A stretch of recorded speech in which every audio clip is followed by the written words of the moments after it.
കേരളത്തിലെ പോലീസ് വിചാരിച്ചാൽ 2 ആഴ്ച കൊണ്ട് തീർക്കാവുന്ന ഒരു പണിയെ 2 കൊല്ലം ഇവർ നീട്ടിക്കൊണ്ടുപോയത് എന്തിന്റെ പേരിലായിരുന്നു?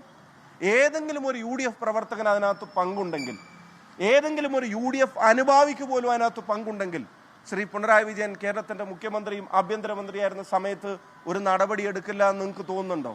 അപ്പൊ അതിന്റെ പിന്നിൽ അവരാണെന്നുള്ള കൃത്യമായ ബോധ്യം അവരുടെ അന്വേഷണത്തിന്റെ തുടക്കത്തിൽ തന്നെ കിട്ടി. റിബേഷ് എന്ന് പറയുന്ന DYFI നേതാവിൽ ചെന്ന് അന്വേഷണം തട്ടി നിന്നു എന്ന ഒരു വാദം പറഞ്ഞിട്ട് കേസിനെ അവസാനിപ്പിക്കാൻ ശ്രമിച്ചതിന്റെ പുറകിലെ കാരണം കൃത്യമാണ്. കാരണം ഇത് താഴെത്തട്ടിൽ ആരുടെയെങ്കിലും തലയിൽ വിരിഞ്ഞൊരു ബുദ്ധിയല്ല. ഇതിന് പാർട്ടിയുടെ ഉന്നത നേതൃത്വവും അന്നത്തെ ഭരണ നേതൃത്വത്തിന്റെയും അറിവോടെ ഈ വടകരയുടെ മണ്ണിനെ വിഷം കലക്കാൻ അവർ നടത്തിയ ശ്രമമാണ് എന്ന് പറയാതിരിക്കാൻ കഴിയില്ല. വ്യക്തിപരമായി ഒരുപാട് ആക്രമിക്കപ്പെട്ടു ഈ വ്യാജ നിർമ്മിതിയുടെ പേരിൽ.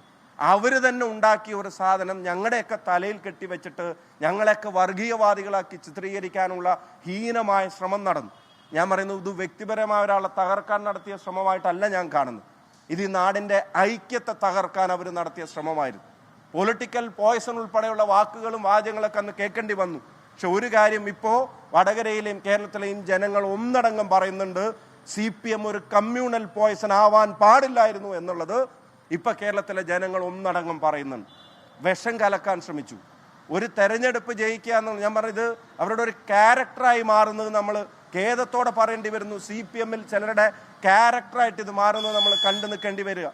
നിങ്ങൾ ശ്രദ്ധിച്ചിട്ടുണ്ടാകും, ഇത് കാഫിർ സ്ക്രീൻഷോട്ടിന്റെ മുമ്പും ഇതുണ്ടായിട്ടുണ്ട്, കാഫിർ സ്ക്രീൻഷോട്ടിന്റെ ശേഷവും ഇതുണ്ടാവുന്നു എന്നുള്ളതാണ്. മാഷാ അല്ലാ സ്റ്റിക്കർ വടകരയിലെയും കേരളത്തിലെയും ജനങ്ങൾ മറന്നിട്ടുണ്ടോ? അല്ലെങ്കിൽ TPയെ കൊല്ലാൻ കൊണ്ടുപോയ വാഹനത്തിൽ എന്തിനാണ് മാഷാ അല്ലാ എന്നൊരു സ്റ്റിക്കർ ബോധപൂർവം അതിനു വേണ്ടി ഒട്ടിക്കാൻ CPM-ന്റെ ഗുണ്ടകൾ തീരുമാനിക്കുന്നത്? നിങ്ങൾ ആലോചിച്ച് നോക്ക്.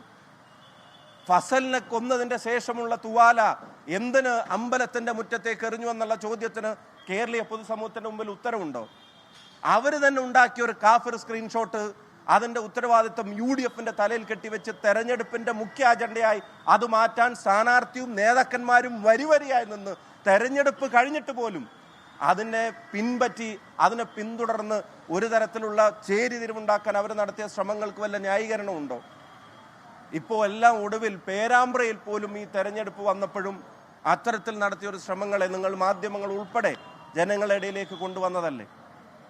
അപ്പോൾ കേരളത്തിന് ആവർത്തിച്ചു പറയുന്നു, കേരളത്തിന്റെ രാഷ്ട്രീയ മണ്ഡലത്തിലെ ഒരു പൊളിറ്റിക്കൽ പോയ്സൺ ആവാൻ ഇവരുടെ നേതാക്കന്മാരിൽ ചിലർ തയ്യാറാവരുതായിരുന്നു. അത്തരം ശ്രമങ്ങളെ മുളയിലെ നുള്ളിക്കളയുന്നതിന് പകരം അത് പരമാവധി ഉപയോഗിച്ച് രാഷ്ട്രീയ എതിരാളികളെ തകർക്കാനും നാടിന്റെ ഐക്യത്തെ തകർക്കാനുമാണ് ശ്രമിച്ചത്.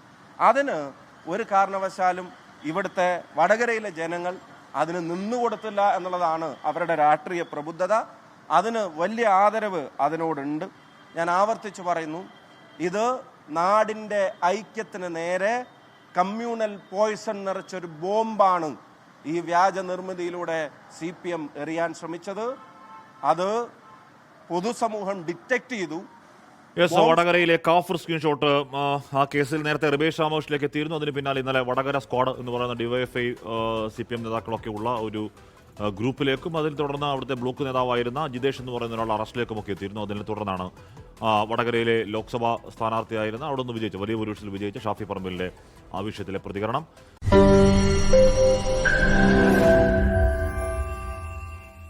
ലോകത്തെവിടെയായാലും ഏത് സമയത്തും 24 വാർത്തകളും ഓഗ്മെന്റഡ് റിയാലിറ്റി പാക്കേജുകളും എക്സ്പ്ലെയിനറുകളും വിശദമായി കാണാൻ ഞങ്ങളുടെ YouTube ചാനൽ നിങ്ങൾക്ക് സബ്സ്ക്രൈബ് ചെയ്യാം.